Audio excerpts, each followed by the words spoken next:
Hello प्यारे बच्चों, मैं आदित्य कुमार राठौर आप लोगों को मैथ हाई स्कूल की जो आने वाले 2025 24 फरवरी 2025 में आपके एग्जाम है और अभी कुछ दिन बचे हुए हैं, लगभग 24 दिन बचे हुए हैं। इन 24 दिनों में पूरी मैथ आपको मैं पढ़ाऊंगा और आज से स्टार्ट करना है त्रिकोणमिति का परिचय। इसमें आप लोगों को मैं इंपॉर्टेंट तरीके बताऊंगा किस तरीके से हम पूरी एक्सरसाइज को कुछ कम सवालों में पूरी एक्सरसाइज को कवर करेंगे। जैसा कि पहले त्रिकोणमिति का परिचय है। इस त्रिकोणमिति परिचय में किस तरीके के सवाल आते हैं, कितने तरीके के होते हैं, इस चीजों को मैं बताऊंगा। पहला तो होता है कि हम ट्रिग्नोमेट्री को बहुत ज्यादा ही तरीके से परेशान हो जाते हैं कि इतनी कठिन है। ऐसा कुछ नहीं है, केवल सीखना होता है। मैथ पढ़ने की बात अलग हो जाती है। अगर हम मैथ के तरीकों को सीखते हैं तो होता क्या है कि कैसे भी सवाल आ जाए उन सवालों को हम हल कर सकते हैं। लेकिन जब हम सवाल को पढ़ते हैं तो हम उन्हीं सवालों को हल कर सकते हैं जो हमने पढ़े हैं। अगर तरीका सीखते हैं तो वैसे कैसे भी सवालों उन सवालों को हम लगा सकते हैं। तो हम केवल तरीकों को सीखते हैं, ना कि हम सवालों को रटते हैं। ठीक है, पहला होता है त्रिकोणमिति के परिचय में क्या होता है कि एक हमारा समकोण त्रिभुज होता है, समकोण त्रिभुज। और इस समकोण त्रिभुज में ये हमारा बना है एक समकोण त्रिभुज। इसमें जो सबसे बड़ी भुजा होती है उसे हम क्या कहते हैं, कर्ण। यहां पर एक 90 अंश का कोण बन जाता है। जो यहां पर एक चतुर्भुज बनता है, इसके जो ठीक कोने में होता है, कोने के सामने में, इसे हम क्या कहते हैं, कर्ण कहते हैं। और ये कभी परिवर्तित नहीं होता है। ठीक, दूसरी भुजा आधार अथवा लंब हो सकती है। इसमें कोई भी कोण के हिसाब से परिवर्तित होता रहता है। इसको मान लेते ए है और ये बी है और ये हमारा सी है। ठीक, किसी को लंब आधार मान सकते हैं, किसी को लंब मान सकते हैं। ठीक है, चाहे इसको आधार मानिए चाहे इसको हम लंब मान सकते हैं। अरे हमारा क्या है, लंब मान लीजिए। ठीक है, अब इसका फार्मूला क्या बना, फार्मूला बना है कि होता है कर्ण का स्क्वायर बराबर आधार का स्क्वायर और प्लस लंब का स्क्वायर। ठीक, कर्ण स्क्वायर बराबर होगा आधार स्क्वायर प्लस लंब स्क्वायर। यहीं से हमने अन्य सूत्र बना लेते हैं। कौन से, देखो यहीं से क्या आता है, अगर केवल हमको कर्ण निकालना होता है, केवल हमको क्या निकालनी है, ऐसी भुजा निकालनी है, तब हम क्या करेंगे, यहां से स्क्वायर को हटाएंगे और इस पे क्या लगा देते हैं, अंडर रूट लगा देते हैं। ठीक है, इसमें क्या लगा देते हैं, अंडर रूट लगा देते हैं और हमारा क्या निकल के आ जाता है, कर्ण निकल के आ जाता है। यदि हमको लंब निकालना हो तब हम क्या करेंगे, इस आधार को इस साइड में भेज देते हैं, क्योंकि जो चीज हमको निकालनी होती है वो बराबर की तरफ एक और कैसी होनी चाहिए, अकेली होनी चाहिए। ठीक, तो हम क्या निकाल रहे हैं, लंब को निकाल रहे हैं। तो लंब निकालने के लिए क्या तरीका होगा, सूत्र हो जाएगा, लंब का स्क्वायर होता है। यहाँ पे देखो क्या है, स्क्वायर है।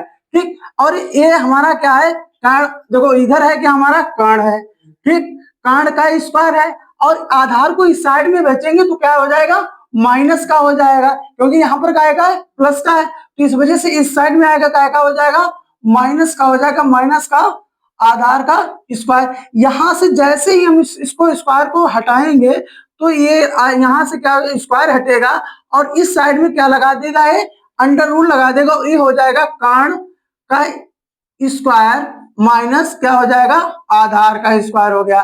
ठीक है, एक नंबर में तुम्हारा ये कर्ण निकालने का हो गया, दूसरा लंब निकालने का। तीसरा जो फार्मूला बनेगा वो यहीं से सारे फार्मूले बनते हैं। तीसरा हम क्या निकालेंगे, आधार। तो आप क्या करेंगे, आधार को लंब को इस साइड में भेज देंगे। तो इधर क्या निकालना है, हमको आधार निकालना है।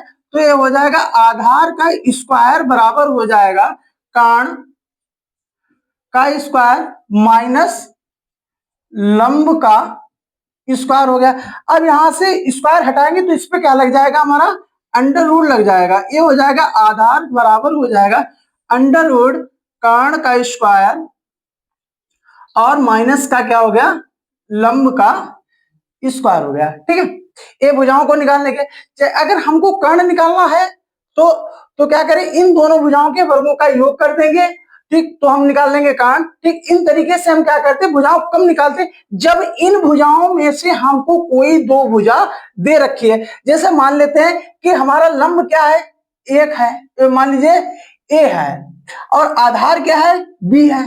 तब कर्ण पूछ रहा है तो कर्ण को क्या निकालेंगे, इस फार्मूले में डाल देंगे तो क्या हो जाएगा, कर्ण, यानी कर्ण कौन सी भुजा है हमारी, एसी। देखो हाई स्कूल में पहुंच गए, अब कर्ण नहीं लिखेंगे, अब हम भुजाओं के नाम लिखेंगे। ठीक, तो कर्ण को, यानी ए कौन सी भुजा हमारी, एसी।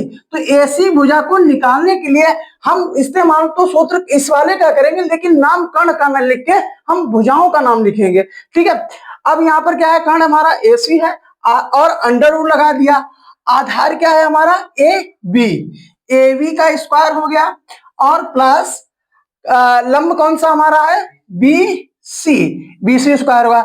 अगर इसके स्थान पर कोई गिनती हो, जैसे मान लीजिए ए के स्थान पर कितना है, 4 है और बी के स्थान पर कितना है, 3 है, तब कर्ण कितना होगा, तब कर्ण होगा यानी ए सी बराबर हो जाएगा, ए बी के स्थान पर कितना रखना है मुझे, ए बी के स्थान पर 3 है, 3 का स्क्वायर कर देंगे और प्लस बी सी कितना है, बीसी हमारा है 4, 4 का स्क्वायर कर देंगे तो ये हो जाएगा अंडर रूट 3 का वर्ग कितना होता है 9, 4 का वर्ग कितना होता है 16, तो ये हो गया एसी। तो एसी बराबर हो गया हमारा कितना हो जाएगा 25।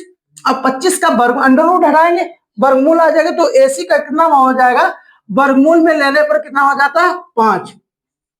अच्छा, ये अंडर रूट हटता है तो ये 25 कैसे आ गया, 25 का अंडर रूट हटा दिया 5 बन गया, इसका मतलब क्या है, इसका ये मतलब है कि जैसे ही अंडर रूट हटाते हैं तो उसकी घात कितनी हो जाती, आधी।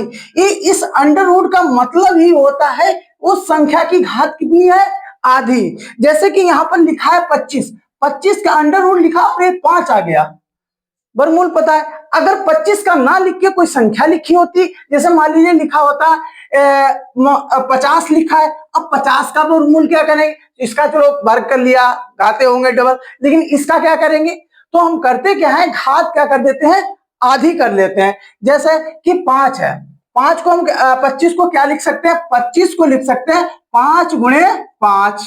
ठीक है, अब 5 गुणे 5 लिखा है तो इसका मतलब इसकी घात 1 है, इसकी घात 1 है, तो ये हो गया अंडर रूट 5 की घात 2। क्योंकि अंडर रूट का मतलब मैंने बताया कि इसकी घात होती है 1/2 यानी आधी होती है, तो यहां पर लिखेंगे 5 की घात 2 की घात 1/2। अब एक हमने देखा है कि 3-4 में ये चीजें हमें पढ़ाई गई हैं। ठीक, ये चीजें कि जब घातों का हिसाब होता है, जैसे मान लीजिए यहाँ पर 5 और 2 की घात 2 1/2 है, जब घात के ऊपर घात लगी होती तो उन घातों का क्या होता है, गुणा होती। तो यहाँ पर क्या करें, 5 और इसकी क्या हो जाएगी गुणा, यानी 1/2। ठीक, अब हमने भिन्न के सवाल पढ़े हैं, यदि हमें इस तरीके का भिन्न लिखा हो तो हम गुणे में क्या करते हैं कि दोनों यानी तिरछे भी काटते हैं, अंश और हर भी काटते हैं। काटने का एक यही तरीका हो, तो यदि बीच में प्लस अथवा माइनस ना हो, बीच में प्लस अथवा माइनस ना हो तो हम किसी भी एंगल से काट सकते हैं, लेकिन काटेंगे एक अंश को और एक हर को, उसी अंक से भाग करें। काटने का मतलब भाग किया जाता है, चाहे अगर हम यहाँ से 2 से भाग करें तो 2 से अंश हर को भाग किया तो 2 से हमको अंश को भी भाग करना पड़ेगा। ऐसा नहीं कि इसको 3 से भाग कर लिया, ऊपर वाले को 2 से भाग कर दिया, ऐसा नहीं होता है, दोनों को भाग एक ही अंक से करना होता है। हमने क्या किया, 2 1 2, 2 से ही पहाड़ा ऊपर पढ़ेंगे, 2 1 2। और गुणे में होता क्या, ऊपर ऊपर की गुणा, नीचे नीचे की गुणा, तो 1 1 1 हो गया, 1 1 1 हो गया, तो इसकी घात कितना हो गया 5 की घात 1। और किसी भी संख्या की घात हम 1 नहीं लिखते क्योंकि प्रत्येक संख्या की घात क्या होती है हमारी 1 होती है। ठीक, इस तरीके का एक ये सवाल हो गया। दूसरा सवाल,